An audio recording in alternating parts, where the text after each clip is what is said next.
All right. So this is the after chapter discussion for 8.81, and we're now in one of the last few chapters of volume 8.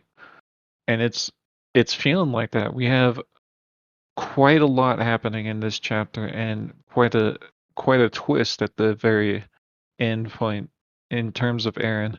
So how about we just start out today's talks by going over how you guys felt about the chapter, what your general impression was, anything you want to say about the chapter overall, how you felt about it, that kind of thing. Um, I guess we'll start with Oshi since he has pinged me right away. Yes.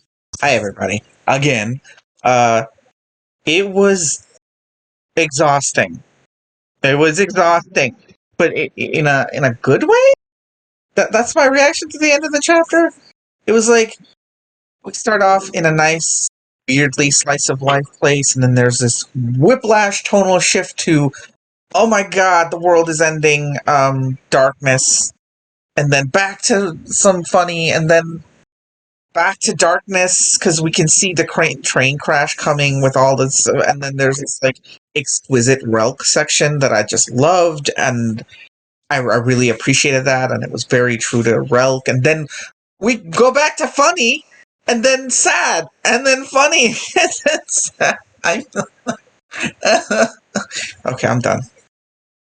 Yeah, so I definitely understand that reaction. It's just like this whole section of volume 8 ending has been just one thing after another, back to back to back to back. It's huge spanning plot gone that's basically wrapping up everything we've seen so far, and it's definitely a roller coaster as we've seen. And I have to agree with you. I really loved the Relk portion of the chapter. It was very uh, a moving portion of the chapter, just seeing how Relk struggles so much to believe that Aaron could ever come back because of um, the issues he's gone through in the past. And It's a moment of truth that speaks to a lot of the characters, and Relk is like becoming oftentimes the vehicle that we use because he's, despite his humorous behavior, and he is one of the most self-reflective characters. It's scary to think about, but when you look back at his character arc and the way he's developed and the way he really does think about his actions and why he does it, and like it, but he does think about it, and then that brings him to a place where he's more honest with himself than a lot of people, and he can admit to it. That and Saris. I should have mentioned Saris. Just like I was about to say, it's spoilers, but we're in a fucking spoiler section. Saris' section was it was too fast. I felt like I wanted to just dive into who Saris is, because Saris is the first, I'm gonna say it, and people are gonna hate me, but the first queer character that's been represented that I felt like a genuine connection to. He took no shit.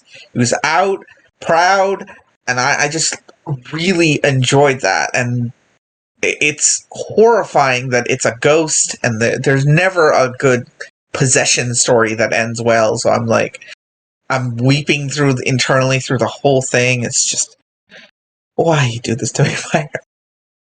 yeah, on Relk's character development, it's absolutely phenomenal to see because we went from Relk being someone who was pretty bigoted against, uh, uh, the goblins, and he just did not want to believe whatever Aaron said about them, and he was adamant about it. And then he's slowly changed over time, and we really have seen him be very aware of how his actions have affected those around him and how that can be very negative.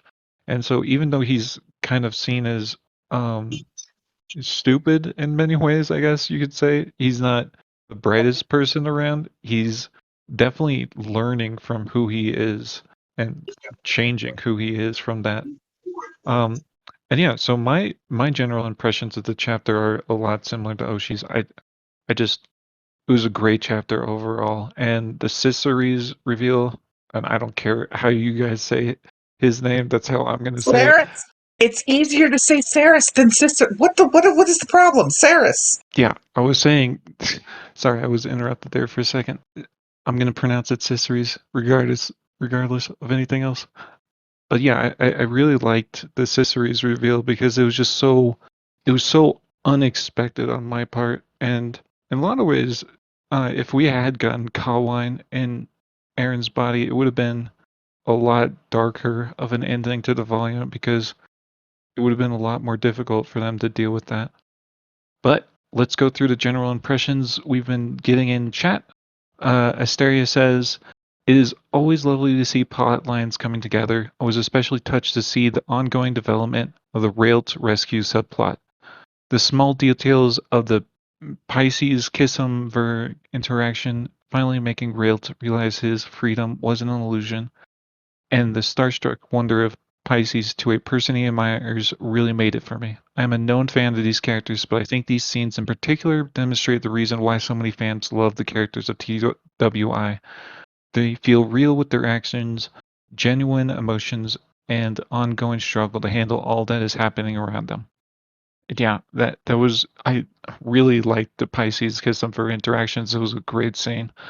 Uh, Bill Sterosaurus, Bill Sterosaurus, Bill Sterosaurus, Saurus?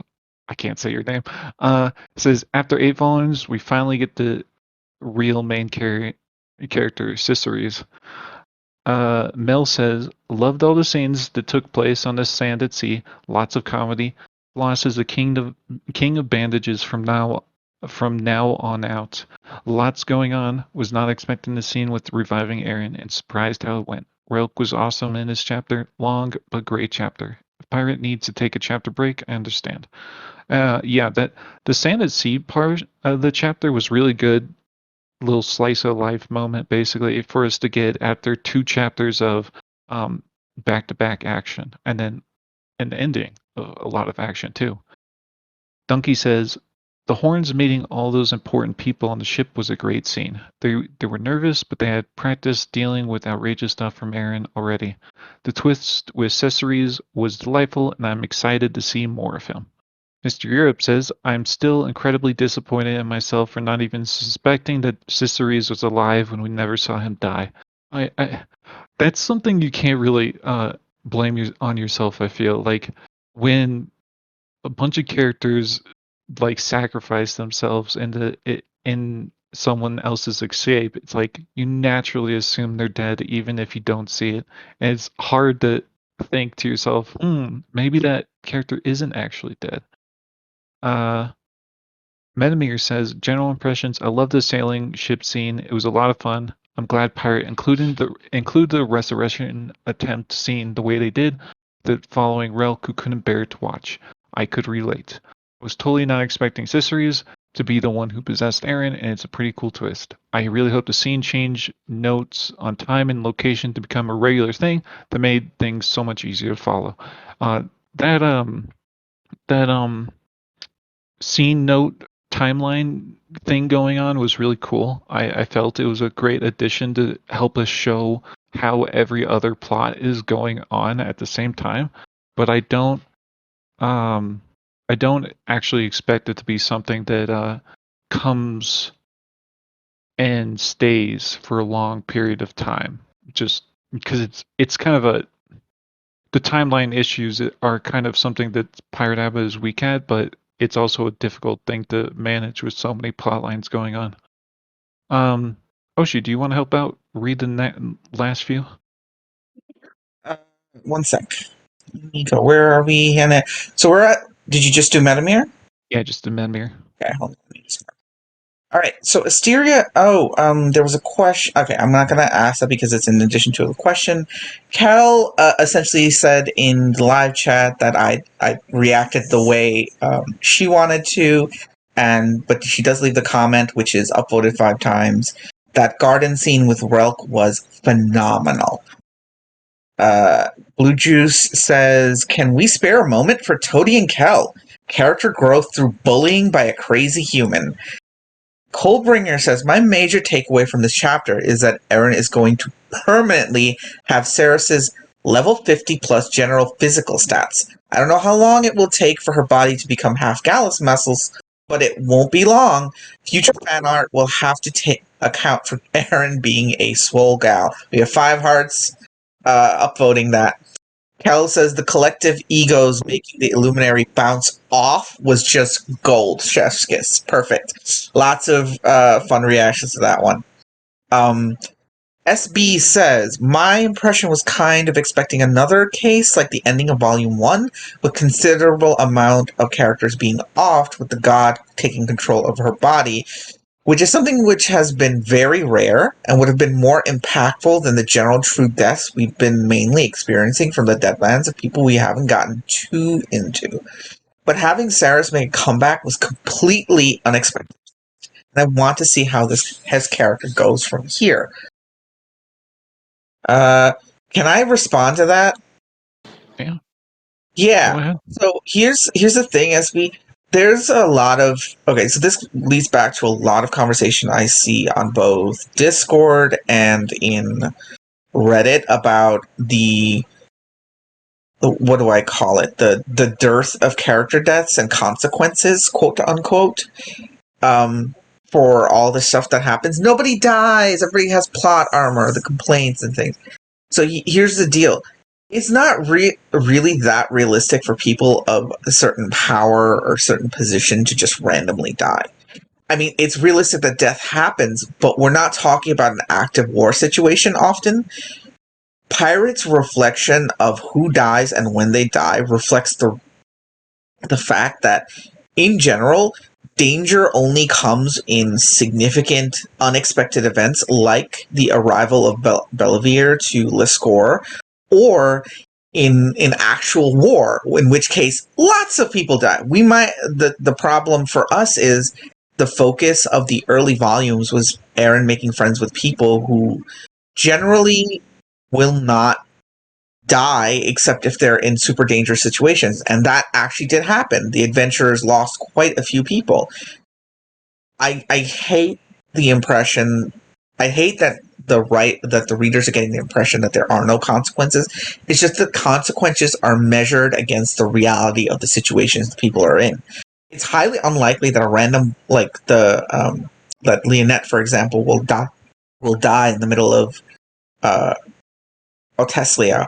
And as much as I harp and hate on the stupid little boy dragon from Oteslia, it's unlikely that he'll just randomly die. It will take something pretty significant, or he'll have to put himself in a very vulnerable position.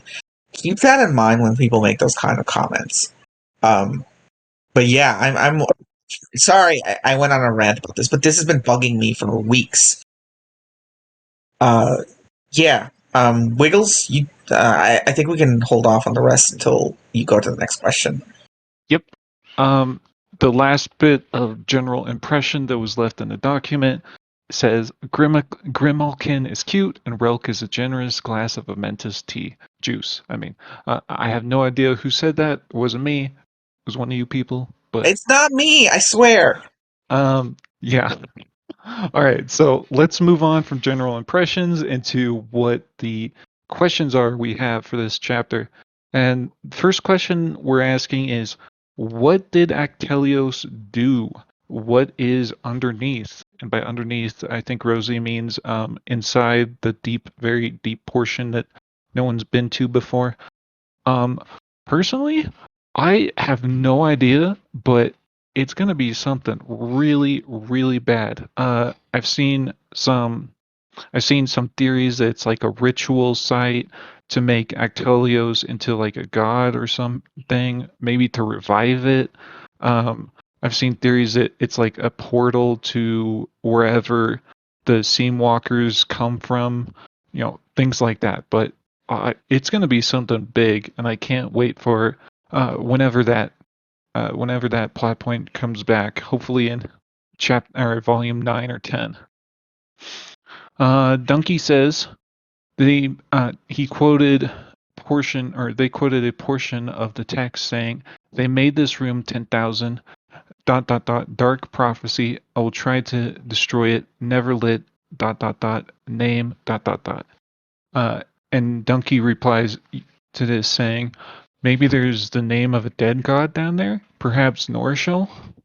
Uh, yeah, Norshel, like somehow reviving Norshel through worshiping him could be it. Like that could definitely be it.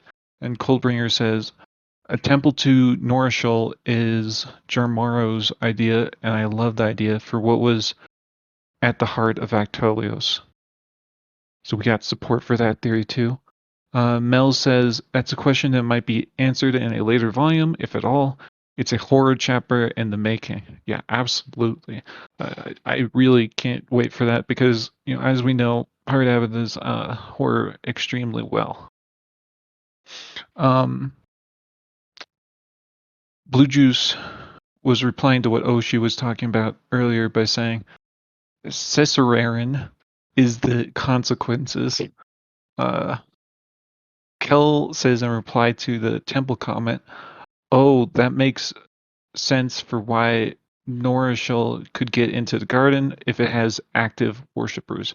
It's less dead than the others. Yeah, that could be it. That could be the reason why too. Um, Billstersaurus, still can't say your name. On Reddit, people said a pacemaker. Just call him Bill. Bill. Um, Billy. Action Kermit says the Quaros's relief at hearing the Scourge Riders are going to hit Tomb Home, only for them to have a total party wipe, was a deeply foreboding horror moment. Yeah, it was. I was thinking we were gonna get some Actelios horror right away at the end of volume, but we didn't. We'll see how it goes. Um, Bill Blue Juice, says, is Actelios actually quieted or is it playing dead once again?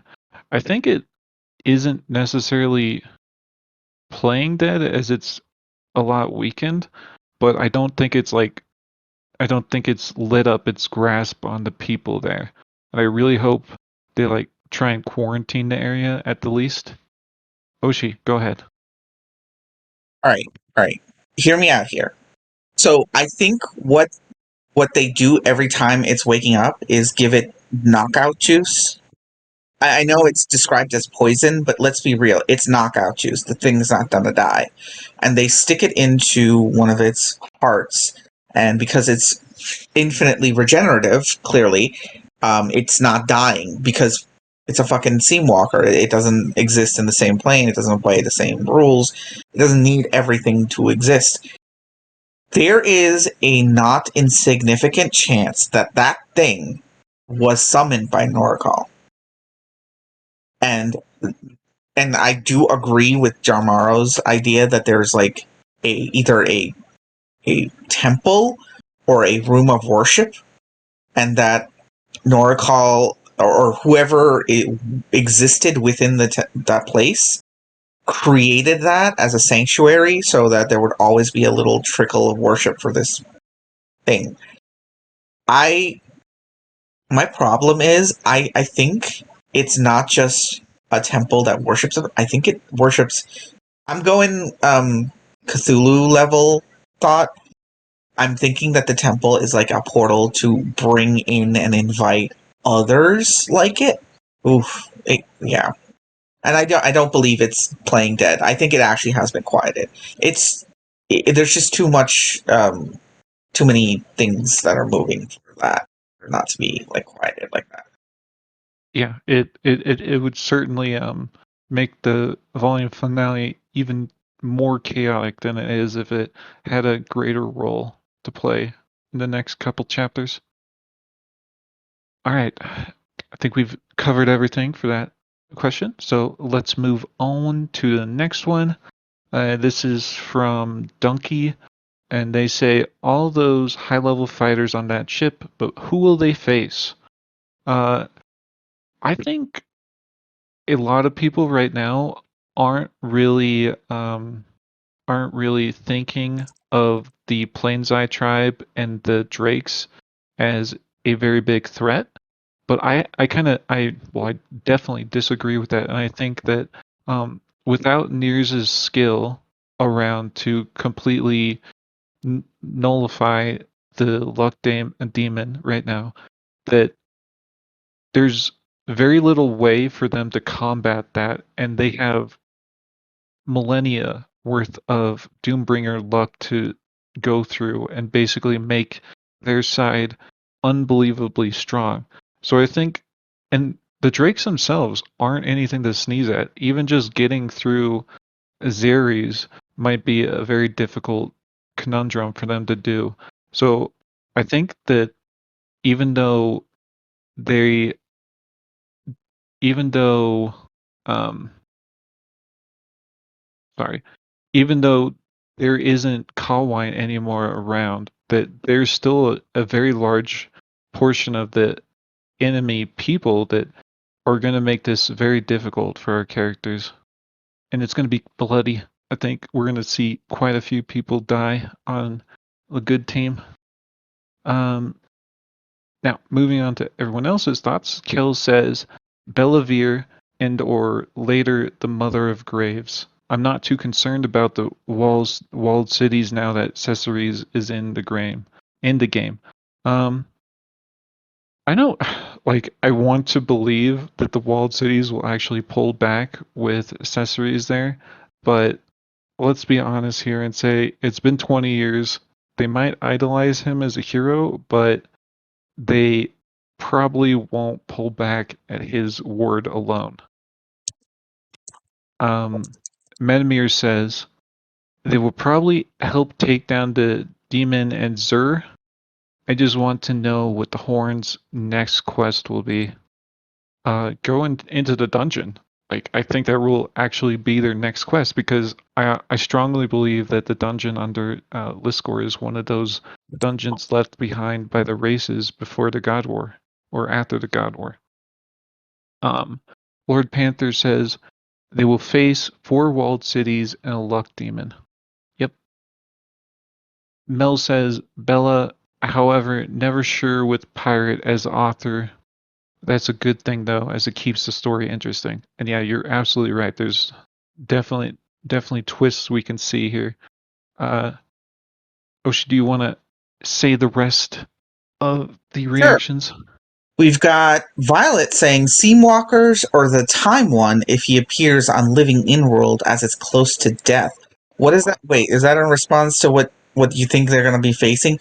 That is horrifying. What if Norikal, who's still chasing Eren, by the way, ends up calling some of the Seamwalkers there? That could totally happen. It could like flood the scene and be like everybody could turn around and have to fight the Seamwalkers, and instead of fighting each other, they end up all dying to Seamwalker evil. That would be an epic way to end the whole thing, and then, Eren comes back at the end of it. But I went with it has to be Bella. I commented more than once that Bella is the Bellavere, as I say it, Bellavere, as Lynette says it, is just evil. Like, everything in me says, at the pivotal moment, she's gonna sneak around and steal Saris's ghost and use it as fuel for another golem of some kind, or she's going to convince the Plainseye to let her unleash some kind of poisonous plague death, and then she's going to walk away, watch them deal with it, and when they're at their weakest, she'll convince the Dragiel that he can win and make a tunnel for Dragiel to go through and then stab somebody in the to death. Like, it's gonna happen. She's just so fucking good at being the cockroach. Okay, and then SB says in response to Kel's comment that it's Belavier and or later the Mother of Graves. I'm not too concerned about the wall cities now that Saris is in the game. Says the Mother of Graves hasn't really been explored much, so I think it's more likely that they will return to their countries instead of sticking around for long enough to find out about the MOG. Blue Juice says there's more than 1 million soldiers between Fistval, Xeris, and Plainseye, but I think Seamwalkers are the enemy. SB says Bellavere is a real potential case, though, maybe as well. Oh. Yeah. And I commented again in response to your thing about Saris, that he's not going to be able to do anything. I said Saris has the skill as Spear of the Drakes, the one that says "shut up and obey me" or something like that. And I think I have to believe that it can stop them because it makes no sense narratively for Saris to be in that position. Also, I want him to fucking do it. I want him to be a hero, even in death. Coldbringer says in response to your question, all those high-level fighters, well, I thought they would be facing Kawind Eren. I don't know. The various Null and Drake forces assembling in the plains are too faceless for me to take them seriously as a threat. Bellavere aside, honestly no idea at all who the final boss of the volume ends up being, except if Eren's body ends up getting god jacked anyways. Okay, Yeah, that's it. uh, responding to that, I actually completely forgot that Bellavere is helping out the planes. I keep forgetting that for some reason, but Bellavere's position there with the planes eye is just going to make this even more difficult for. He makes Uh, everything worse. yeah, Everything. she just makes it all worse in general. So yeah, I do think there is a definite threat there, even if it's not as big of a threat as Kawine would have been. And we still need to see Alien Domus's war. I think that will happen in the next 2 chapters at least. So my predictions on that is it's not going to go super well for Eldavin and Rabbit Eater and all of them. But anyways, um, let's move on to our next question here, which is what was Kawine's angle at the end of the chapter? Is she reaching out to help Spriggana up or reaching out to eat her? And this is a question from Void22. Uh, I personally think that Kawine wasn't going to eat her, I guess, maybe. Kawine is probably the most interesting god right now because she's although she's obviously spent the last however much time she's been there eating a bunch of souls just to survive, she's also shown to be like kind of a rebel. Well, not even kind of. She's just a straight up rebel among the gods. So we also know that she kind of switched sides during the war a lot, and I think out of any of the five now that she's the most likely to become an actual good guy at some point in the future, though it'll be difficult, I think. Um, Blue Juice says, "What if Tolv is the surprise enemy? We've seen no further action from him, but he had designs for revenge." I think Tolv will be a Volume 9 threat. To be honest, like I think Tolv, the Circle of Thorns leftovers, and by that I mean Regis, those are both be threats we'll see in Volume 9. Um, Asteria says in relation in response to Blue Juice, we also are still missing the unicorn from that pact, aren't we? No Uh, unicorns. They're all dead. well, we know wasn't there one still alive? And No unicorns. They're all dead. yeah, there's There's definitely at least one. one jerk There's unicorn definitely still alive. one. I disagree. I believe that there are no unicorns and they're all dead, so Assyria suffers. So shut up. Okay. Okay. Spanner says there was a lot in the chapter about Kawine always taking her own side. I think she might be fighting Tamroth just for the crake. I don't know what that means. Maybe. Crack theory, I think. But actually, I think it's an English. Is an Yeah, English, not I English. think Yeah. it's some. I think it's something like that Spanner, because you want to talk? Do you have your mic with you? we'll just assume he doesn't want to. Alright. Maybe she likes I Spriggana can talk, because. sorry. Go ahead. No, I just said apologies. Yeah, just for the crack, like as in just for something to do. It's a Irish slang. And yeah, maybe she likes Spriggana because she had fought on her side before. Maybe she just wants to see what will happen because that seems to be what her crack is like, what she does.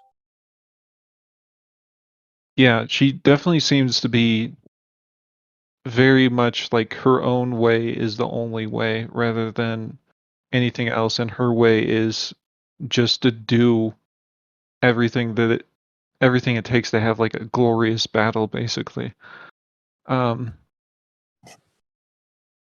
Asteria says they are not, in reply to Oshi's surety that unicorns are extinct. Blue Juice says there's one in Veltras. Randy, yeah, exactly, Oshi. You're just, come on. You gotta know about Randy. Always no. Donkey says, I don't think Kawine will ever be fully redeemed. She is the kind that seems to always fight for the losing side, and if we want the dead gods to lose, then she'll fight on their side in the end. That's probably what happened in the original God War. Maybe, yeah, I could see that. Polaric says 8.7 is where we see Randy, just further disproving that Oshi probably just hates some unicorns for some reason. Who knows? Who knows? Mel says, is Kawine's mother Casigna and her father Tamaroth? It seems that was somewhat implied. I have no idea. I didn't really read that in the text, It but was implied, Wiggles. really? Yeah, Okay. yeah, it was Huh. implied. Yeah, that it was like the daughter of kind of situation, and the assumption being it's likely he might not be the father, but he might be the father sort of situation. It's just but definitely because Casigna's attached to her. Okay. I definitely didn't catch on to that, but if other people saw it, then good to know. Polaric says, with Rafema's appearance in this chapter, I think that's basically what we'll be doing on the next question, so I'll hold off on that. Coldbringer says, Kawine is basically a Valkyrie of glory. She'll help whichever side results in the more epic story. There ain't no glory in a Seamwalker victory. I think she plays support to the ghosts of the Deadlands. I could see that, yeah. Like, she's definitely someone who cares more about glory than anything else. We can definitely say that at this point. Agent Fogg says, to be fair, Eldavin's memories are kind of a mess. Maybe the unicorn he remembers was 1,000 years ago. I like how there's an offhand mention of unicorns, and that's basically half the comments we've had in the last few minutes. Jeez. Everyone loves unicorns except you, Oshi. There's already spamming of unicorn. Look, My Little Pony is in the past. We are not going back there. I'm telling you, Wiggles, move on. Okay. Okay. Spanner says in reply to Mel's comment about Kawine's mother being Casigna and her father being Tamaroth, Spanner says Kawine got daddy issues. It's certainly possible. They, if I think I would not have a good time if those two were my parents. They don't seem like very nice people. I think we have moved on and gotten everything from that. So let's go to the next question, which is, did Zavara make a mistake regarding Rafema? And to add on to that, with Rafema's appearance in this chapter, do you guys think there will be some continuation of the Terry Eldavin plotline in the last two chapters of Volume 8? Uh, I guess I confused myself thinking those were related, but let's just say they are related. Trustworthy Sean, go ahead. I think Zavara absolutely made the correct judgment call when Rafema barged into her office and asked for just like half of Liscor's garrison, because Rafema she had these top level secret military codes which like give her the authority to take command. She used them on the guards outside Liscor's gate, and then at the desk clerk, and then finally at Zavara's desk. Like, the top level secret security codes she blurted out loud to anyone who was listening at the guard gate. Like, that's an incredibly stupid decision to make, no? And it just like I would have no faith in someone understanding like the urgency of those codes or like what they're meant to be used for if they were spouting them off like that. And I think Zavara was smart enough to see it too, because the text says Zavara doesn't see a dragon; she sees a spoiled noble in really enchanted gear who's just like stamping her foot and asking for an unreasonable amount of support. So I think Zavara was very smart in just sort of turning Rafema away. Manus is probably going to like scream that they let Rafema go alone in the high passes, but that was a good call on her part, in my opinion. Oh yeah, like if Manus found out that they refused to give her support and she just went into the high passes by herself, Manus is going to be pretty pissed off at Liscor for doing something that stupid. Well, I say stupid, but it was obviously the correct decision in my mind because, like you said, she had no idea what she was doing going up to them, giving them those codes. So it was obviously something that she just didn't understand the use for and didn't understand the severity of them. But Manus isn't going to care about that. They're just going to see, oh, they just sent our dragon up into the high passes with no support. They're going to be pretty pissed off. Blue Juice, you wanted to speak. Can you hear me now? Yep, we can hear you.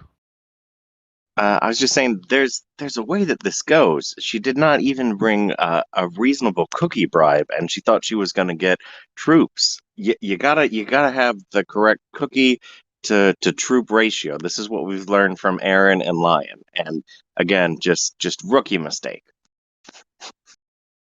Yeah, it's something you wouldn't expect from someone who's 120 years old, you know? She gotta learn.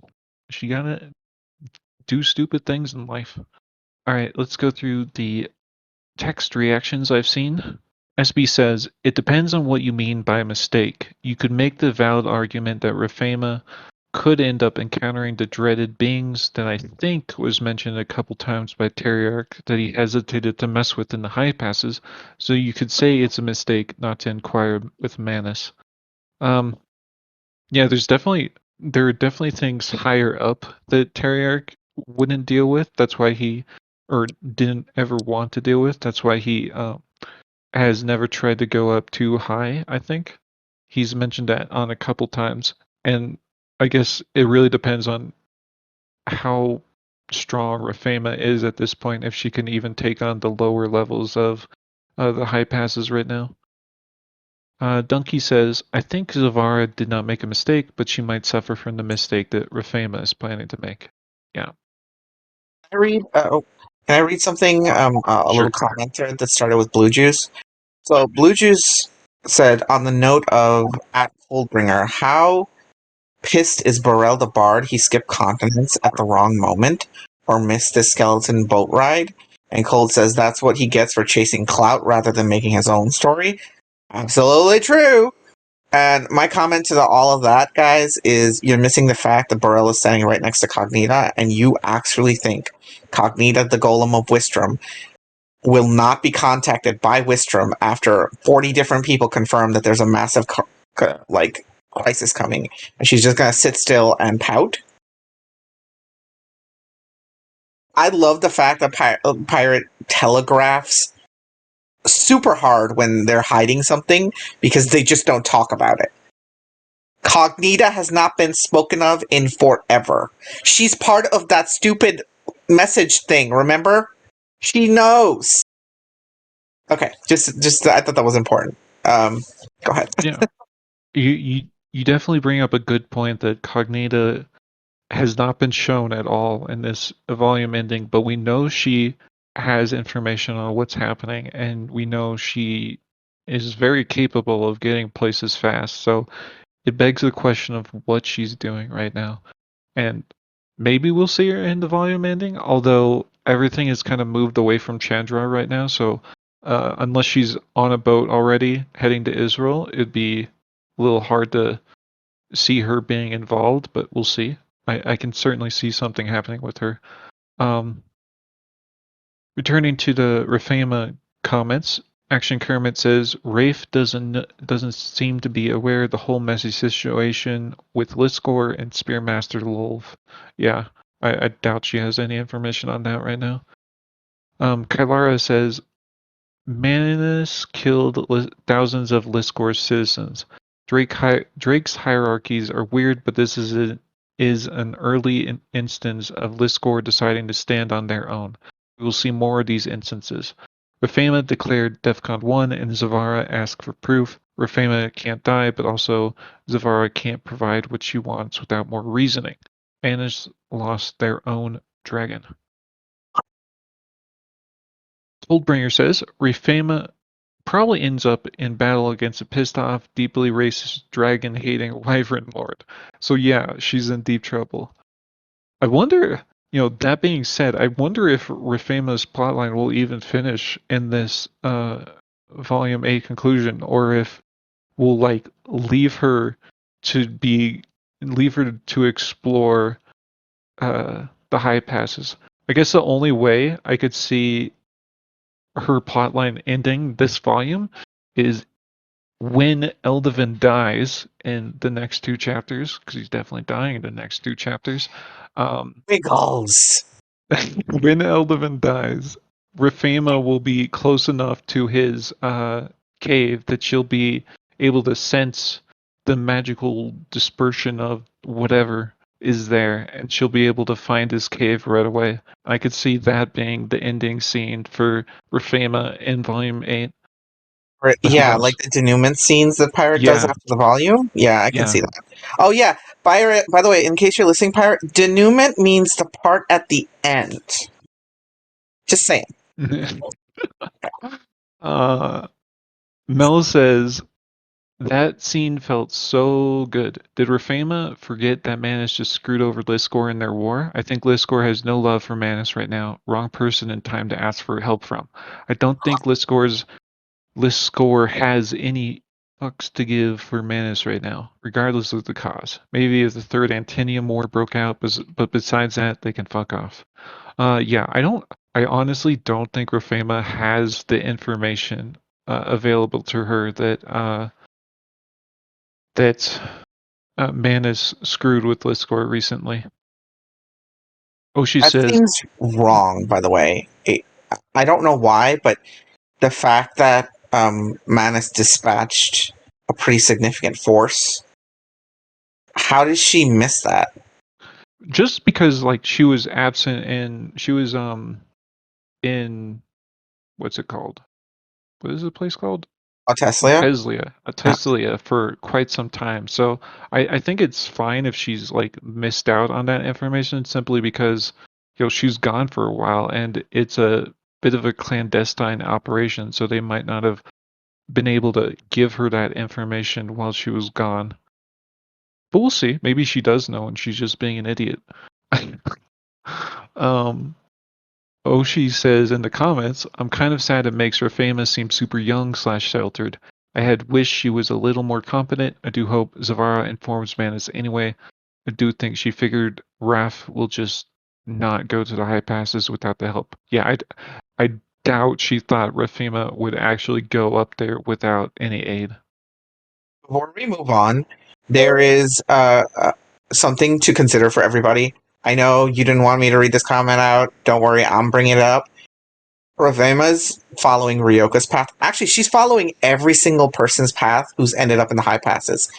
Too arrogant, too headstrong, desperate for something, and they're all going into the high passes. This is a repeat of the narrative themes that Ryoka went through. Niers went through. Who else went to the high passes? Oh, I guess the only one who successfully went to the high passes and didn't fuck up was Rags. Yeah, and she lives there now. Yeah, she lives She's there very now. good. All right, reading out the last few of these, and then we'll go on to the next question. Agent Fog says, "What is Rafemia going to do? Poke Terry until he wakes up?" Yeah, she's just gonna poke him. Poke, poke, poke. Wah, wah, get up, daddy. Exactly. He'll be sad. Violet says, "Also, we haven't been showed. We haven't been shown Eldivin's reaction to the horn." That's true. I still think one of the last 2 chapters is going to have Aelin Damas's war ending in some fashion with Tyrion and Elvin and co. All right, let's move on to the next question. With the conversation between the King of Destruction and the hero of Zeth, we got the lore drop that there is an important component to the creation of a hero. The hero speaks of the sacrifice as being in this world as a hero.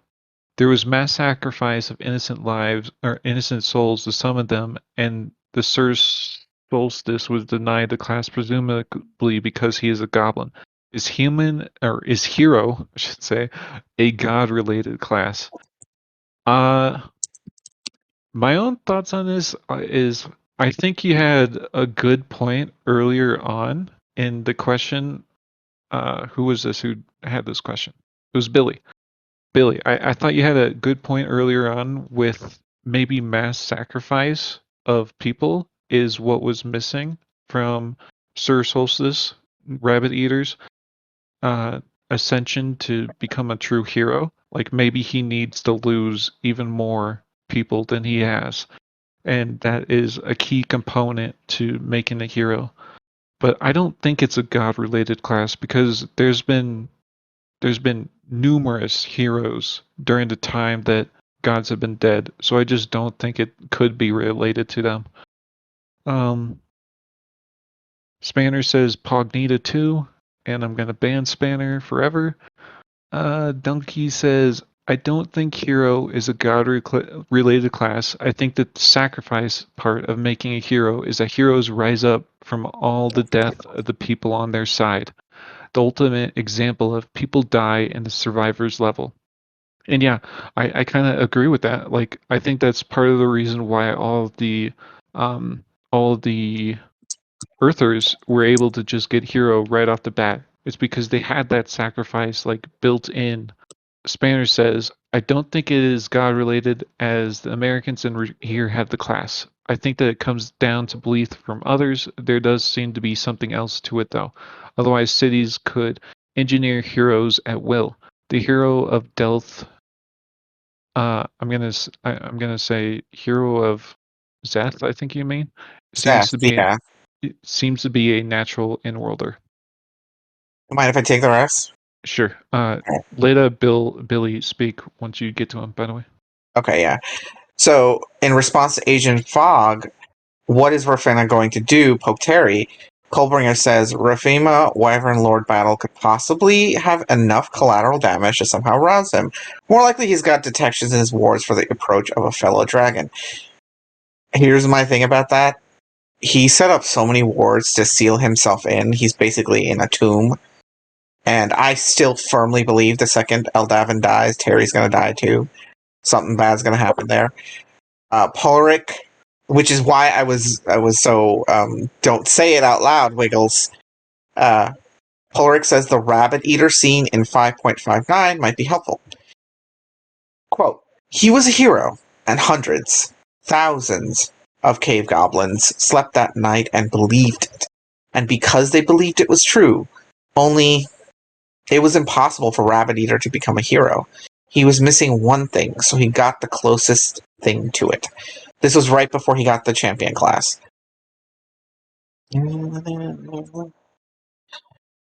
One second. Let me just make sure everything's marked properly. Got it.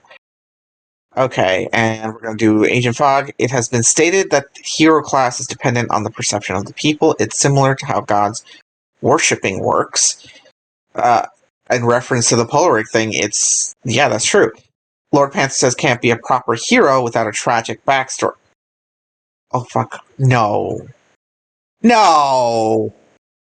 No! That makes too much. No! That's perfect. No! Imagine learning that. Oh, My God. Luigi says, I believe it might be as simple as having to believe you're a hero, and Rabbit Heater didn't feel like one, or maybe Kissenberg. That's true. There is the whole clown chapters where he gains, then loses, then regains the hero class under different circumstances. So, Bill, why don't you speak? Hi, hello. Okay, so I'm reading the comments, and here's why I think it was a significant scene. if it's okay for me to defend it. Which scene? Yeah, go Which ahead. scene are you referring to? So they're on the boat, and it's filled with like all the great people of Chandrar. And there's a funny gag of, oh, the King of Destruction is like a mummy and he can't talk and no one knows he's one of the most important people there and he hates it, right? However, the hero of these with his like super colored eyes looks at him, notices him, and when everybody, the scene goes on, he speaks to him, and Pirate cuts the gag, right? And has a Oberon, I'm not Oberon, has Otheron, like, translate for him. And they start talking about how, oh, he was tired and after he accomplished so much, he wants it all to be over, and how difficult it is to be a hero in this world specifically, how it's not like a good place to fit. And I really think there's a significance to God and like the waning world.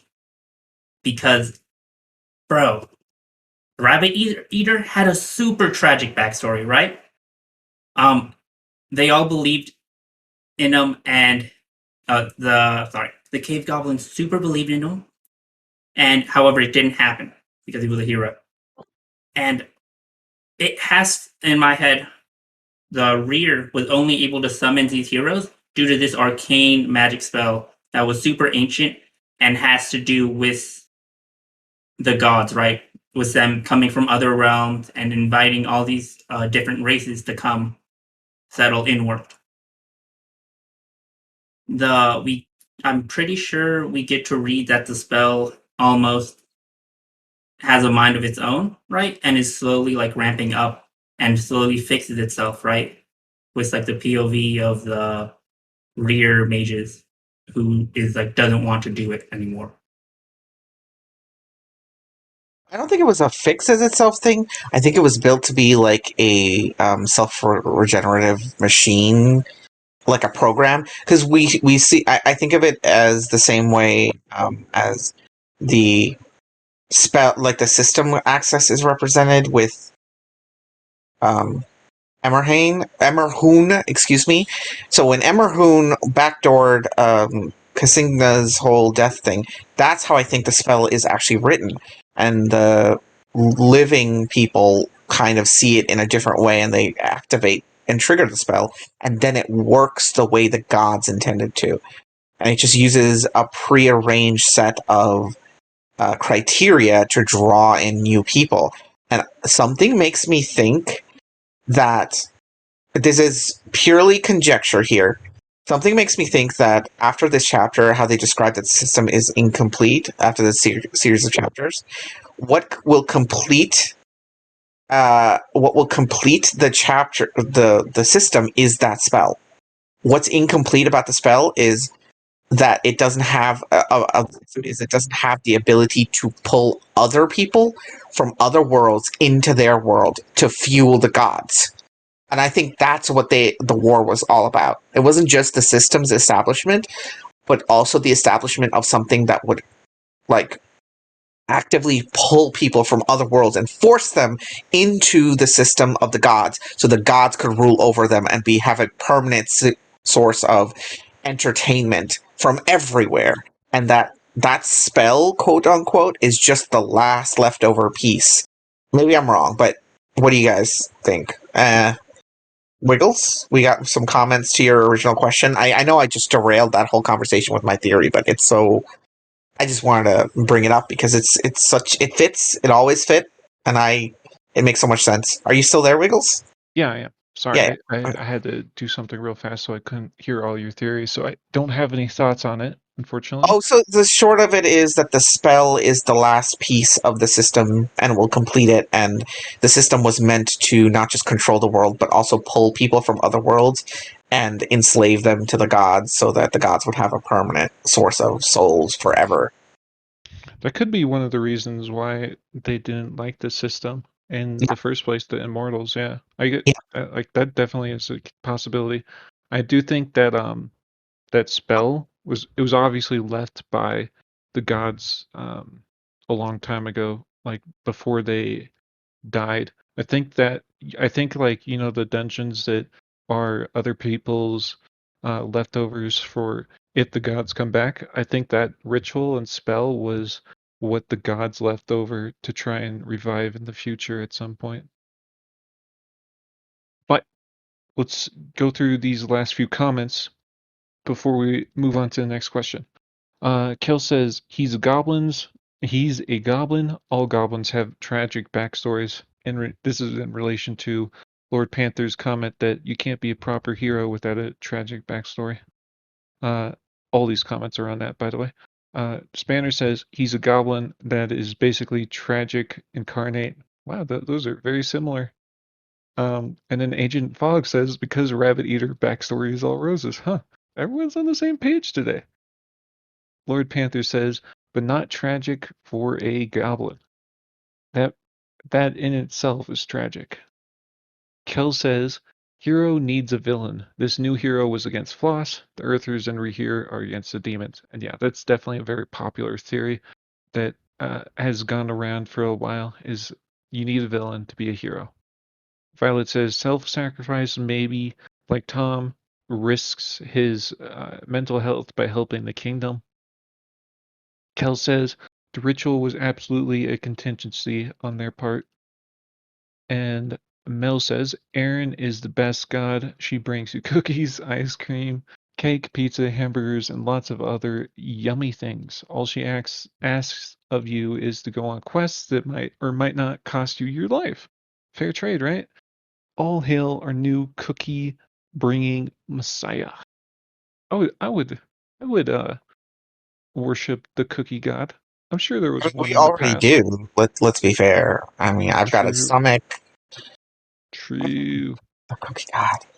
Blue Juice did say one last thing. At I don't S Aaron. What the fuck does that mean? Cicerine. No, Cicerine. Saris. You're talking No, about Saris. Okay. Cessa Aaron. Like Caesares and Aaron combined into one. Cessa Oh, Aaron. okay, okay. Is it going to help Aaron shake the identity as a mythic hero at bare minimum? Oh yeah. Yeah, I remember Blue said this. Like this, effectively, Aaron is going to fly in on a Pegasus, take control of massive armies, and yeah. save everything. Yeah, and that was in reply to our next question, which is more and more people are starting to believe in Aaron, have faith in Aaron, and does Aaron apotheosis? I don't know how to pronounce that word. Apotheosis. Yes. Apotheosis theories still have a chance. That's from Donkey. We already had 2 answers to that. And Asteria says, we do not worship the cookie god. Cookies are evil and horrible. I think we might have to kick Asteria from the moderation team Banned. so I can Banned. ban her. Banned. Banned. Banned. Banned. Banned. Banned. Banned. Blue Juice says, Aaron's holy symbol is the golden arches. I think that's insulting to Aaron. She is not McDonald's. She's very sophisticated, okay? I don't think that's what which are the arches he's referring to, but also Blues. Yes, boy. What golden arches could he be referring to Nothing. then? Nothing. You're, what is it? Hmm. Don't be suspicious. Where's the don't be suspicious cliff? I don't know about that. Someone tell me. Anyway, Kel says Saris plus Aaron equals Saren, ya butt. I have a response to that. There's 2 fingers right up in the air. Agent Fog, Saris plus Aaron equal Eris? That's an actual god. You know that. There's a Greek god. I think no, or is that the Aaronese? Whatever. Kylera says Aaron better keep the Pegasus. The inn has a stable now. She's wanted to ride a Pegasus since Volume 2. If she only gets to do it while possessed, that will suck. Totally agreed. I was actually hoping Mavifa would bring her thing, but never know. Sean, you want to just speak?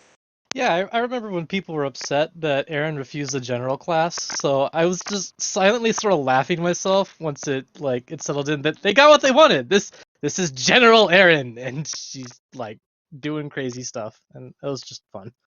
Asteria says Aaron's symbol is the frying pan. Frying plan? Go ahead. Just finish up, Belair. Go on. Yeah. He's probably expecting that. I mean, logically, he may have made the assumption that if Kelt has Aaron, and then Fedorhep of Kelt is heading to Israel, that he can arrange a meetup because he has to know that the body and the soul have to be in the same place. So if he does all that, then he's probably made the best move of everybody. I agree. I mean, Yeah. I think Saris is doing the most he can with the least amount of time. The very fact that he's being so, what's the word for it? He's moving so quickly is an indication that he doesn't want to stay in her body. That he doesn't plan to claim her body. Now, the interesting reversal of that is what happens when he meets someone like Fedohep or I don't know Belavir or Azkaresh, who are all beings who are capable of literally creating vessels for him to inhabit. It's just saying. They even have an old style vizier around who knows a lot about fucking magic. We never know. I mean, they could make him a phylactery and bring it all back. Yeah, Okay. I have to agree with you though that Ciceri's going into Aaron's body by itself is not an issue, but staying in her body is something I morally would say is extremely against any ethics. Like I saw quite a few people, well, I saw at least one person defending that course of action earlier, saying that would be like ethically sound because she couldn't do as much as him. But let me just uh, state that this recording was like cut off in the middle of what we were doing. So the question we're on currently is: would Cessaries be justified in not wanting to allow Aaron back into her body? We just heard from Kylara, and was Coldbringer's point You can was reread it. Why don't I reread it? read. Yeah, let me just read it. Read it. Okay. Coldbringer says, "I mean, if Aaron literally ate a god's body like she was Hannibal's true heir, I wouldn't rule it out. But apotheosis seems a difficult prospect in this setting. Even the level 93 mage was only half a step or less into that realm. There are higher or perhaps lesser aspects to the question than simple worship. Gods are an actual biological existence in the setting. They're not incorporeal souls by choice." And that was in relation to a previous question. Um, so we're not going to stick to it for too long. SB says, no. Teal, too long didn't read. Aaron has better odds and likely a possible better outcome by letting ghosts into the garden once she comes back to life, which will be better than Cessaries. Mr. Yip, I know you wanted to speak, so how about you just go ahead and speak right now? Yeah, just want to say about this Sarah staying in the body is like I've seen other stories try to make like a justification for, oh well, it's for the greater good that I steal this body or whatever, and all it ever does is make everyone around them who accepts the justification look worse. Like it, I've never seen anyone successfully manage to make that argument in a story that doesn't just look incredibly bad for everyone involved.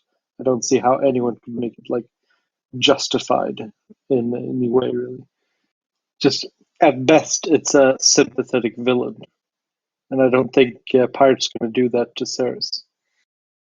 Yeah, it's certainly something that has a lot of moral and ethical problems with it, but I understand where people are coming from when they say Cessaries can do more than Aaron in a purely non-narrative sense, because he is the spirit of Drake. He could do a lot more good if this wasn't a story and we didn't know that Aaron is a better choice. But Oh, it's hang still on. Let me redirect you on that. I've been waiting patiently on this. I think people underestimate or overestimate what he can do. If he could do all of the things that you guys keep talking about, he wouldn't be dead right now. uh, That's all I'm saying. yeah, that's kind of true. Like he did get surprised, so yeah. But you're Like you're Well, you're right. you're saying that he's somehow some kind of like messiah. He's not a messiah. Even he tells you in the text, he's not a messiah. He just was the guy that got picked, and he was around, and he was willing to take up the cause. That's what Yeah. differentiates him from him. That's it. Stop thinking this is like the second coming. It's not. Right, and also he might be useful for the drakes, right? But he's not going to be useful for all the different species. He's not going to be useful for all the different cultures that Erin is going to be. She has a kind of unique ability to see past all of that. For her, I mean, she's admittedly biased for her towards her own self motivations and goals, but she doesn't. She seems to be species blind, whereas Sarah's would kind of stick mostly with the drakes, right? He was even having issues with just the Intinium being around when he was using Aaron's body. Okay, Sean has some deep reaction to my things. Yeah, it took Zern and Wormveer to kill him, so I feel like that's a fairly huge deal that we know that. I mean, if you remember the Antinium Bard, who's also the Centennium on the same level as Zern and Wormveer, he was able to make Sylvania fall out the sky. He was that level strong, and it still took the two of them, Zern and Wormveer, to kill Caceres. So I think that that's underselling him. Must have been pretty fucking great, in my opinion. So respectfully, I disagree with you. He was a big deal. That's true. Spanner, you wanted to speak too. Spanny? Spanny Banny? No. Also, yeah, no, it was just, what was it on? Yeah, so on Oshi's thing before, and the question about him wanting to stay in the body, we see in last chapter that Selfid Mage created a human body to inhabit. That spell could potentially come in useful to get out of the waning gauge. Maybe. I don't know. All right. Thank you for speaking.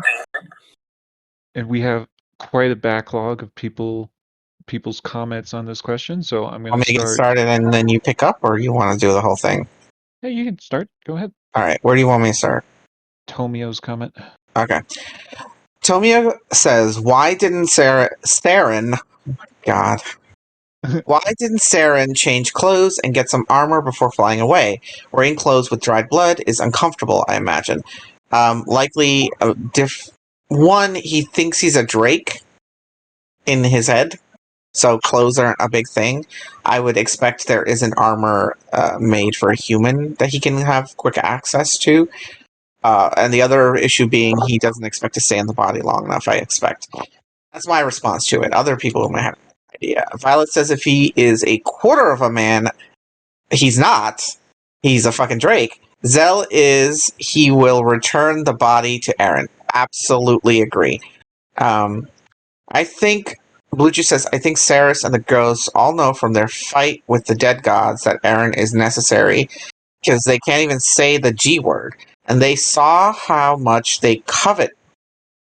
Okay, who's they? Oh, and the gods. ghosts, I'm guessing, is what he's referring to, saw how much the gods covet Erin, even if they didn't see her fight them on Chandrar. Sarah seems genuinely intent on giving Erin her body back. Why am I fixing his bad grammar? Violet says dysphoria would be a huge issue. Yes, that is true. That is something that will come up. I mean, every time it's mentioned, he's always like, "I'm a Drake. I don't have mammary glands and all whatnot."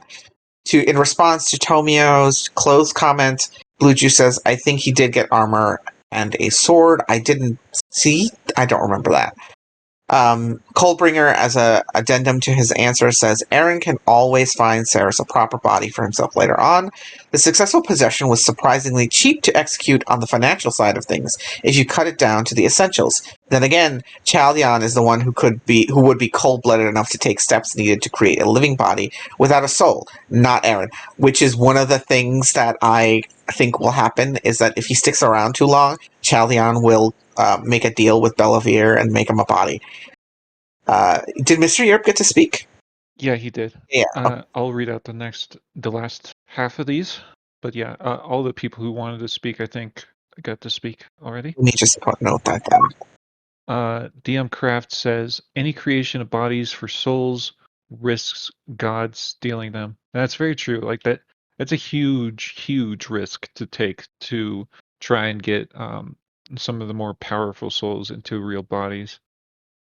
Blue Juice says, if the mines on Belarus still have summoned vessel as a skill, we could fill an army with Deadlands great souls. But as I just said, just keep in mind that that is very risky in how easy it might be, or how inevitable I would say it is, that one of the gods would actually get into one of those bodies at some point. Fire Higher, that's an odd sounding name to me, says, if they end up digging up his body, I could see it.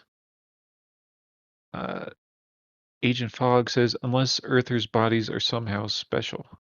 That might be the case. I don't think so, because they shouldn't be in how they're presented, because they're like from a low magical space. So I don't think they should be special in any way. Trustworthy Sorry, Sean. maybe can I maybe pitch in Yeah, something? go ahead.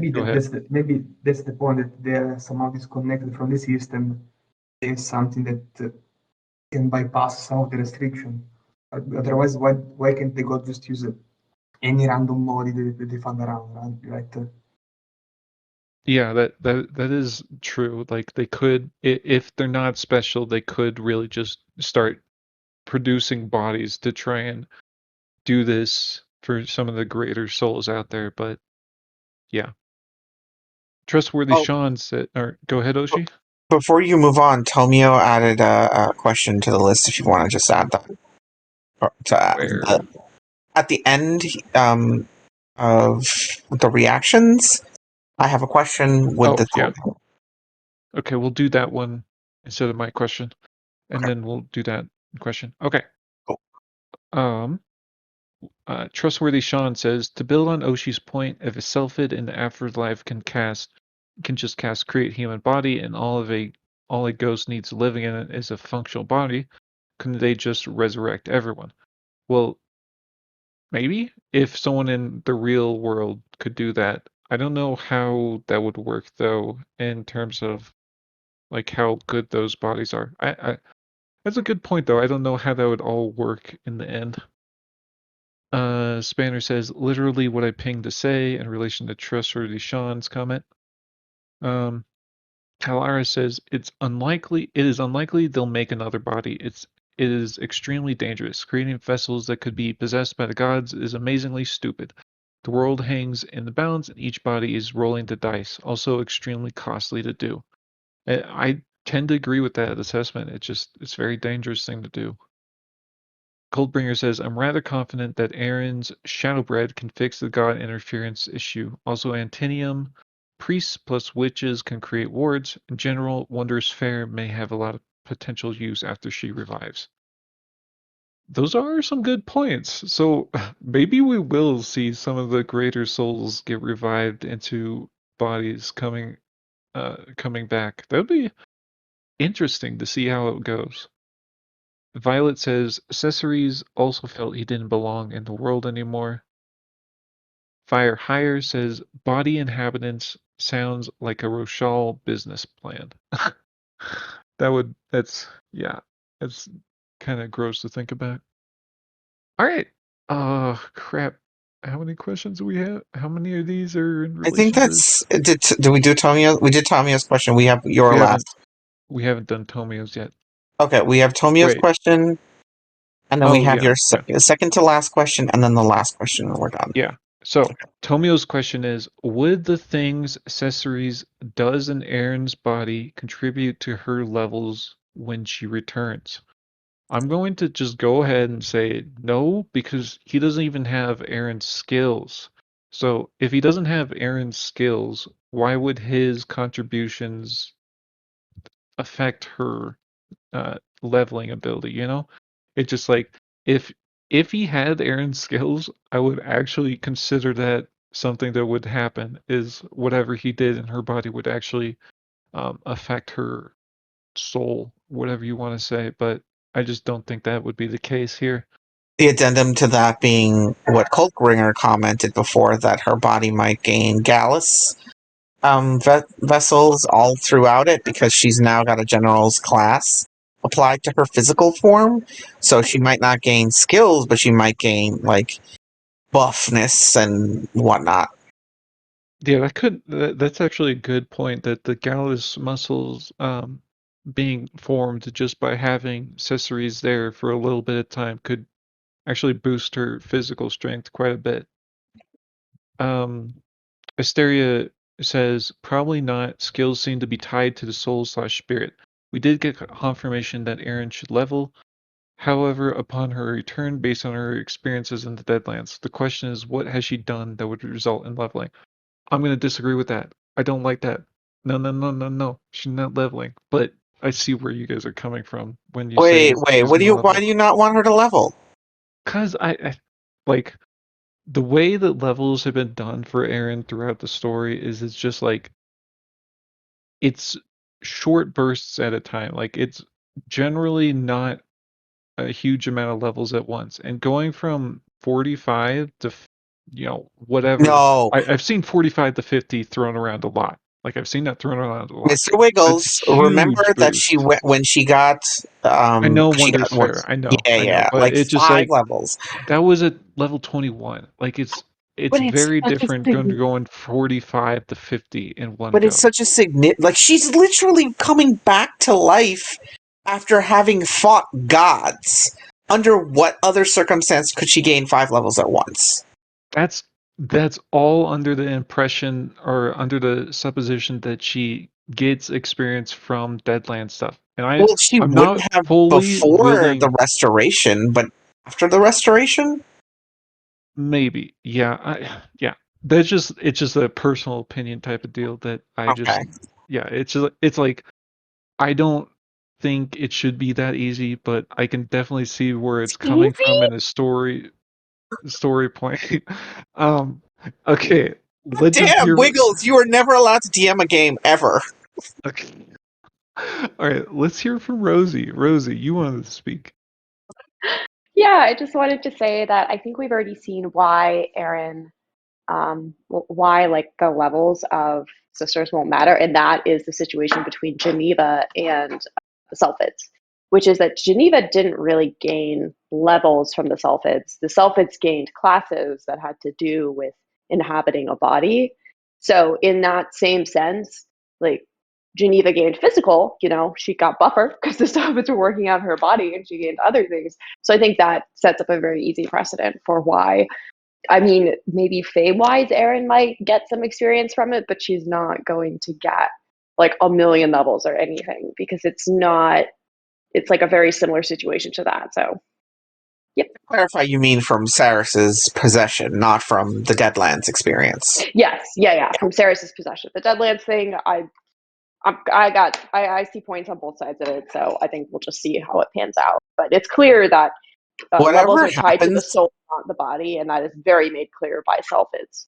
I'm going to do a snap poll for this, but whatever happens, what are the chances Pirate trolls us and makes us wait till Volume 9 to find out what the level High, skills were? extremely high, like 100.01%. That's what's going to happen. While O'Shea is React with a yes doing his or poll, no under the what I just posted. yeah. Okay, go ahead. While you guys are doing that, where were we? Okay. We were at actually at the beginning. Did you read Yeah. a serious thing? Yeah, I did. And Okay, we'll then we're go right there. to. Oh yeah, I did want to respond to what you said, Rosie. I didn't even consider the selfhood matter, but that's a very good point because we have seen selfhoods go into other people's bodies, and we have seen how that works. So yeah, that's a very good point to bring up. Blue Juice says, in reply to Tomio's question, maybe Ryoka was responsible for Lup counter leveling, and Joseph's counter leveling was based entirely on fame. Metamir says, I wonder how the original abilities that the skills are based on came about. Like, you can't normally swing a sword and cut a mountain in half no matter how skilled you are. I think that's just the system breaking everything. And I don't know. I don't know. Magic. Magic. Pandromine says, oh, in relation to what Metamir just said, Drath Zintia. I don't know how to pronounce that. Sanxia. Say It's that like an again. S. I just think it's replace the X's with an S. Sanxia. Yeah. Okay. Sanxia. Cut the earth in half with a blade of grass. Cultivate towards the heavens. Asteria says, she hasn't done anything in the Deadlands to result in levels. She hasn't fought gods, just run away. She has learned things, but not sure how that would correspond to levels with her classes. She hasn't done anything to correspond with her return to life. That's been the work of others. She hasn't been acting as an innkeeper, just a person. I will disagree with you on that. Like, I agree with you that she's not going to get any levels, but that's purely on the basis that she doesn't get any experience from Deadlands stuff. Because in the Deadlands, she did host people. Like, she was basically an innkeeper in the Deadlands to all those ghosts. So, she did do stuff in the Deadlands. I'll ask this afterwards, but what are the chances she gets an entirely new class and we're too focused on the whole innkeeper levels thing? She might get some kind of survivor based class simply because she survived getting 6 bolts in her chest. I could see that. She didn't survive, Okay, though. scroll down and read my comment. Okay, sorry. I'm keeping up with Mr. Wiggles. Sorry. Okay. Do you want me to do the? You got this, or you want me to keep going? Do it. I'll do the rest. Okay, go. Mr. Europe says, didn't Cessaries level once? He did level once, but I feel that has to do with what he did at the very end of his life instead of what he did in the Deadlands. Violet says, and serving food to legends of old as an innkeeper. Action Kermit says, Montressa got apprentice levels just by becoming Archmage Vale's assistant. At the very least, Aaron should get tutelage skills like Mons got for a lot less investment. Agent Fog says she didn't really inkeep. It's more likely that she'll get a super duper class that she refuses. I think people would literally riot if she refused a super duper class after reviving. I think people would actually riot. Blue Juice says, my belief is Cessaries gets his level up or levels as a reward for surviving his last encounter. The system believes his revival or system views his revival as having survived the encounter. Either that or he gained levels based on his 20 years as a symbol of Drake excellence while he was dead.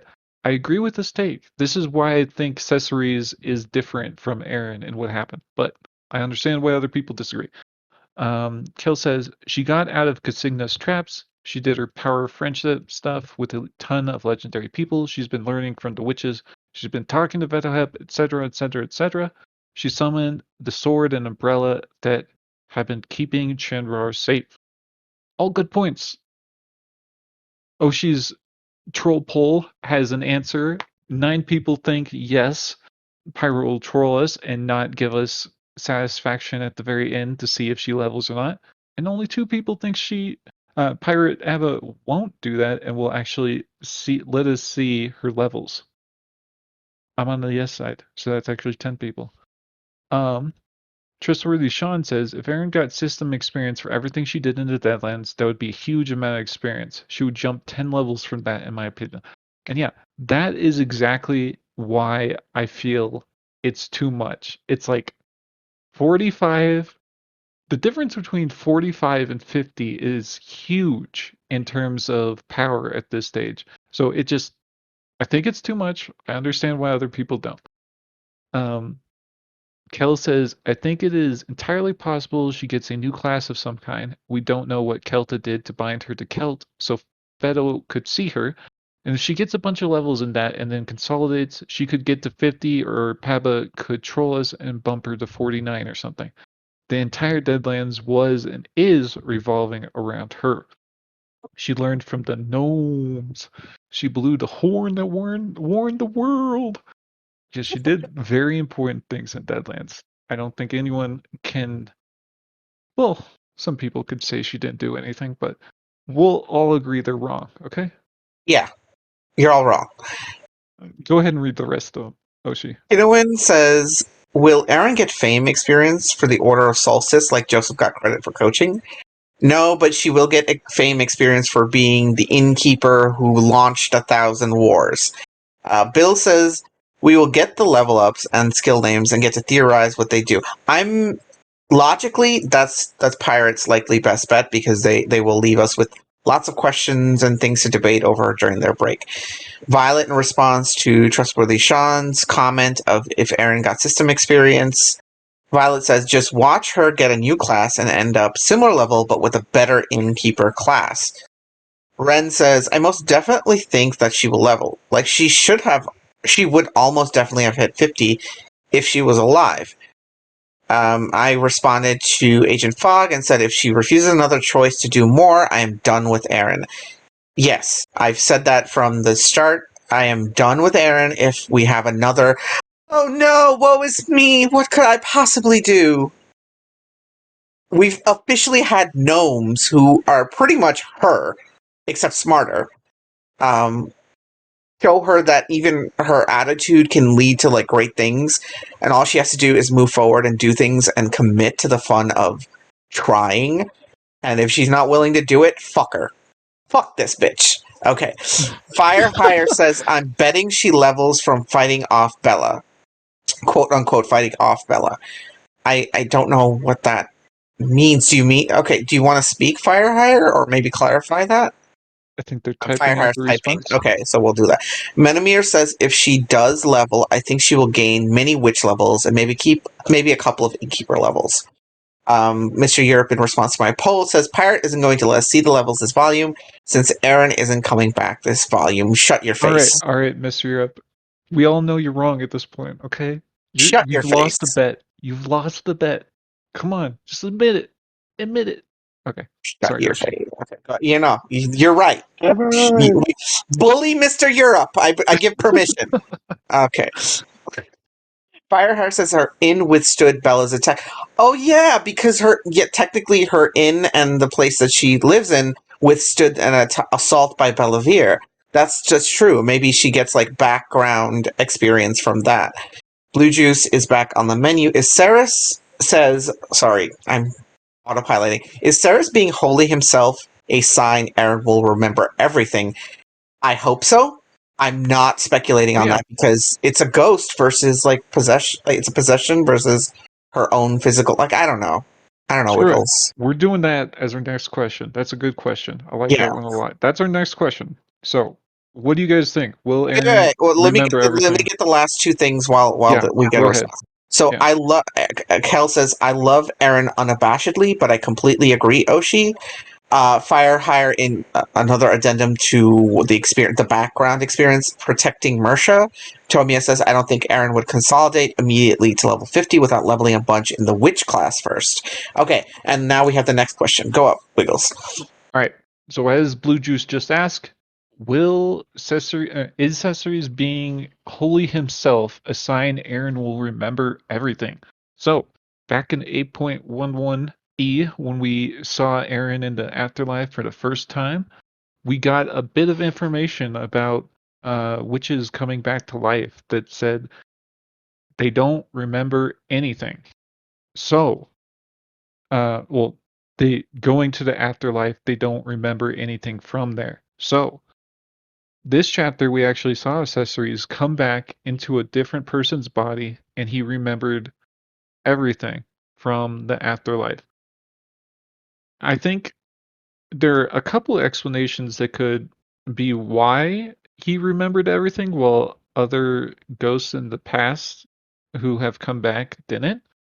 I think part of it could be that it's not his body, so it's not even like it's not even his brain, so his soul itself is, giving him memories. So that could be it. I don't it's kind of a weird explanation for why that would be the case and Aaron won't I think remember things. you're on the edges of it. For me, it's the fact that I treat Ceres's taking of the body as a possession.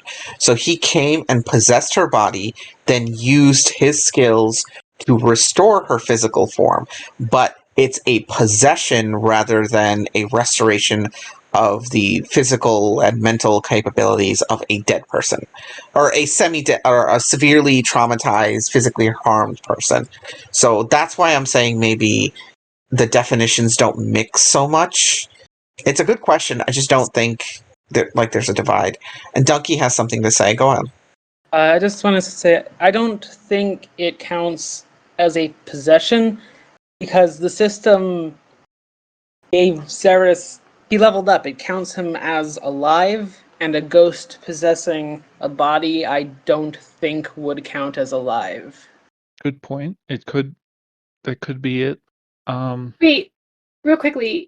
When the putrid one came back, didn't he indicate that he remembered what had been He happening did in the not. Deadlands? He never came back. He kind of his body like smiled as he died, but that was about it. He didn't do anything. I think maybe he said one sentence. Maybe did he Yeah, and say anything? didn't it I indicate that he kind of remembered what had happened? no. No? He He said definitely nothing. didn't. He definitely didn't remember anything. I know that much. But like, I think all he did was smile. I think. He only smiled. Yeah. Yeah. What But a he definitely story. didn't remember anything from the Deadlands. I'm definitely sure Well, about we that. don't know. If he didn't say anything, we don't know. Yeah. We do know. He smiled and immediately died. He did not come back. He did not remember anything. It was the last actions of a dying person who was frozen in a bubble. I mean, fair Yes. enough. We don't have any confirmation one way or another. Yeah. We don't, except for Cesari's now, but that's He's right possession. under. Yeah. Okay. Okay. Tomio says the ones who didn't remember were witches, so maybe it's a limitation of witchcraft that they can't remember. And yeah, that could really just be it. Like the way that they've gone into the Deadlands through their witchcraft could just be a completely different process from what we're seeing right now, and it could affect their memories. Um, I don't think it. Yeah, but yeah, let's just go with that. Asteria says she will remember in the sense she probs won't forget, but she won't have perfect recollection. Let's I can hope see that. not, because it's another rage-inducing moment to have her have selective amnesia. Seriously, come on.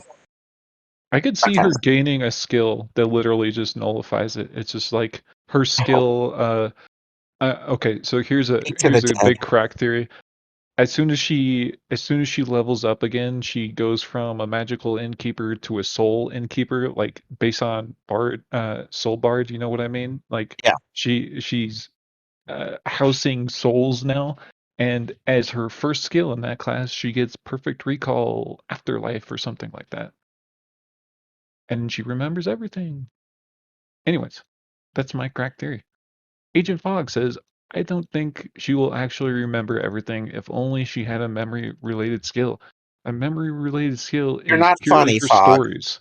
It's purely for stories. We know this. Stories, music.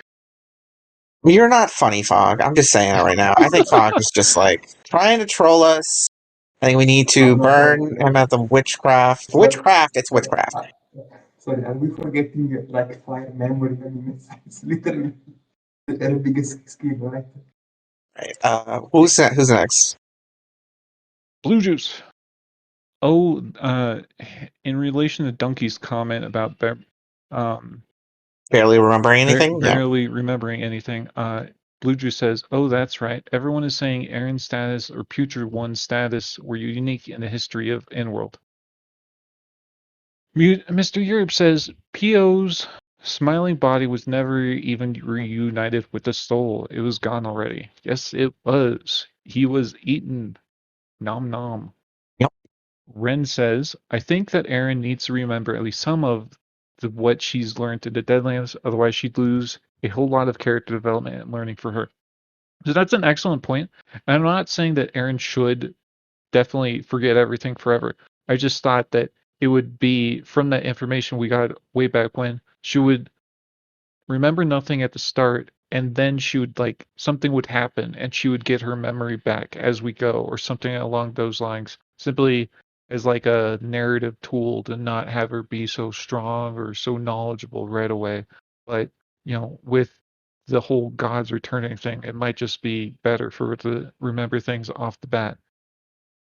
Is she strong coming out of the Deadlands? We like to She think has of a bunch Aaron of as information. She has a bunch of information coming from it, and information in a lot of ways is strength. You can That's what do I'm a lot. talking about, though. If you put any doubt on her ability to access that information, you've effectively neutered something you spent an entire volume building. It's just narratively speaking a terrible idea. The information might not be actionable, but it should stay consistent. Erin's power is information. And denying her that ability, you deny her everything. I just don't see a reason why it would happen. I disagree that as long as she regains it in a negligible, not negligible, like a decent amount of time in Volume 9, as long as she's like working through it and regaining it as she goes, I would be fine with it. The only issue is now that she has Fetohep basically coming to Israel to see her, like her not remembering right away is basically nullified anyways because Fetohep's right there. He could just tell her. So it's like not having her remember at this point kind of is nullified right away regardless. Violet says, or it's through temporary visits instead of being semi-technically dead that makes you not remember. That could be it, yeah. It could be just that simple. Pat says, Cesares seems to remember everything just fine. Yes, he does. Asteria says, he is a ghost possessing a body, not a spirit returning to their body after being forcefully separated from it. Yes, that is one difference we can say here, and we're not sure how it's going to affect things. Agent Fog says, like fire memory, and yeah. Or I think it's like memory fire is what it is, and maybe I forget. I have this picture in my head of the end of the Newt. Well, the Newt's ended, but the end of that particular conflict being, the combined skill they have. So Erin in the center of that combined skill uses her flame, and like everybody is like burned by her hope flame or some bullshit like that. that would be a cool scene. I would love it like because that. perspective would end the problem, and it might act as a sort of workaround to the interdiction so that they know, but they don't know about the gods, Yeah. Let's Yeah. be real here that Zur is never going to be coming through this, coming out of this being on our side, though. Like, if anyone's going to be dying in the volume end with the Newt's conflict coming to an end, or if it does come to an end at the volume end, it'll be Zur. He's got to die. He Who? is Zur, ZXHERW, that guy, Zur, chieftain of the Plains Eye tribe. He's gotta die. Oh, okay. Zeru. Zur. I'm just going with Zur from now on. Okay, I can't do it. There's a W at the end. I know. Zeru. I know. I used to say Zur Wombat, but I'm just going with Zur Okay. now. Yeah, I don't know about that, Wiggles. Redemption is baked into Hired Abba's writing. They tend to see redemption even when there are consequences as part of it. Maybe it's a background thing. It's very Christian, but yeah, it's redemption's built in. I won't say he'll pass away. I don't think we've met anyone who's truly, truly evil, save one person. Yeah. All right. Let's move on. Pat A bunch says of shit. Yeah, there's a bunch of responses though. Let me Yeah. read them. Okay. In response to Asteria's possession comment, I guess, says Pat, but I don't see how Erin's soul going into her body would be significantly different than Cyrus's experiences. Touch body, go inside. The practicalities are yes, but the rules about how it's done, it's like the difference between no, I lost the metaphor. I'm not even gonna try. Asteria says what what may help her remember though is that Ceres restored her body, healing any parts of her brain that may be fried, which would have led to her having trouble remembering things. What I do expect to see either way is probably a lot of trauma that reveals itself over time. One thing about regenerative, like when brains regenerate themselves, they create new pathways. They don't rebuild the old ones. So oftentimes you're rewiring yourself entirely. So you lose things along the way. That's one of the reasons why folks who suffer brain injuries but recover have to relearn how to walk or talk, etc. Ren says, like memory fire will totally be the skill she used to keep her memories. Okay. Menomir says she should have just had everyone work all of the knowledge into songs that they could sing to her, so her perfect recall skill would work on it. You mean logically think out ways to fuck with the system? That's not Aaron. That's us. Yeah, Aaron's says, yeah, go ahead. Aaron's not a metagamer. Come on, dude. Yeah, Like, you're come the on. metagamer. Exactly. Do skills lose something by being copies of actual abilities gained through decades and ages of experience gained? Yes. We saw in the section before, the question you're asking was answered. It's the skills are copies of something that was accomplished by someone who had the time to accomplish it, namely immortals. The reason that is implied that the last traitor, Spergania, supported the gods was because during the debate, she debated for the side that would give it to mortals because mortals don't have the time to achieve what they do.